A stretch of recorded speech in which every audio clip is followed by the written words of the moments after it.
Kind of stuff talking about the NBA playoffs, which is where we begin. Our top story yesterday, the 6th seed New Orleans Pelicans are in awfully good shape. They're up 2-0 and haven't played a home game yet in their series with the Blazers. They win it last night in Game 2, 111-102. Pelicans got huge contributions, and let's give credit where it's due. Jalen has been telling us for a while. Drew Holiday, no one talks about him, but he had a playoff career-high 33 points.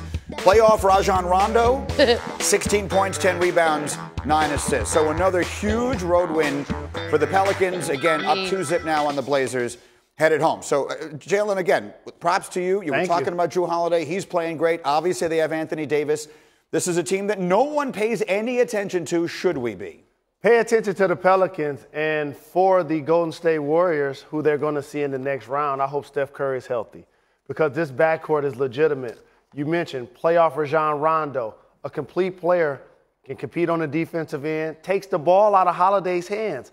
So now he's freed up, Greeny and Beads, to play defense on Damian Lillard, to score, to play in pick-and-roll situations on offense. He's a terrific athlete, can finish over the top. Of course, we know Anthony Davis has your 3 letters. Yeah, MVP. But he is another guy that people are going to start talking about because these playoffs are going to be his coming out party. Look, I'm not taking one thing away from the Pelicans, but what is happening with the Trailblazers? You go from last year barely squeaking in, this year having home court advantage, Lillard with 7 turnovers. You're 2-19 when you're trailing 2-0, and now you got to go to New Orleans. Like this is what this happens. A sweep situation? I'll show you something that my coaches wanted me to do forever: get in the defensive stance. Rajon Rondo and Drew Holiday are locking up Dame Lillard and C.J. McCollum.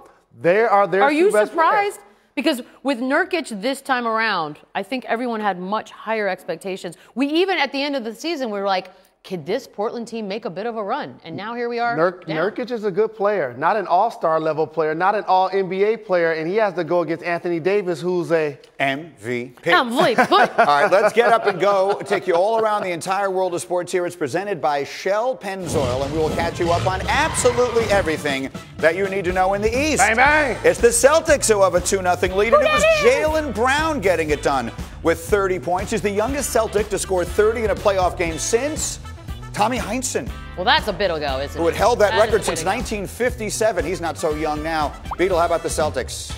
I feel like every prediction, I thought this was going to be a better series so far, and it's shaping up to be, I don't know, we'll see what happens when they get back home. The Bucks maybe do something, but. No surprises here, and an interesting parallel that I'm going to make between the Pelicans series and the Bucks series. And there's a little trash talk going on in this series. Terry Rozier, another strong game. 23 points and 8 assists. Now, after Game 1, he accidentally called the Bucks' Eric Bledsoe Drew Bledsoe. Maybe that was still on Bledsoe's mind when he was asked about Rozier's performance in Game 2. Terry Rozier's gotten off to a strong start to the series. No turnovers in 78 minutes. How personally do you take that matchup? Who? Terry Rozier. I don't even know who that is. Well, he's the gentleman who owns your hiney on the court.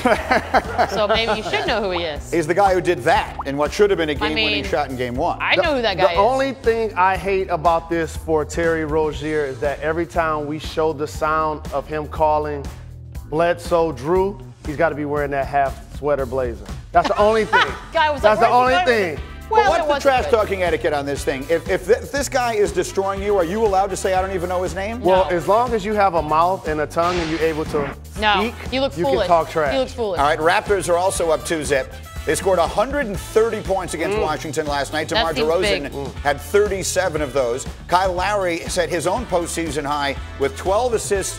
And I enjoy the interplay between the two in the post-game press conference. Listen to this. It's not like I got to have the mindset to go out there and, I got to score 30, 40 points. I go out there and play aggressive. Just had 37. What you mean? I didn't go out there saying, let me score 30 tonight. But I'm saying, you had 37. Don't say it like But I'm saying I didn't go out there But saying. all I'm saying, you can't say that when you had 37. Listen what I'm trying to explain, though, bro. I understand what you said, but you had. No, you don't. Let me finish. I didn't even. Can I leave? Like I said, I didn't go out there planning to score 37 points. I went out there to be aggressive, and with my aggressiveness came out 37 points,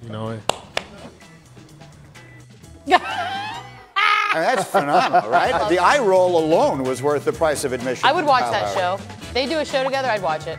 Should we read anything into that, though? We talk about the Raptors not being great in the playoffs. Now they seem so loose, they're joking around after games. Is that significant to you? What's significant is the Toronto Raptors had the second best record in the entire NBA.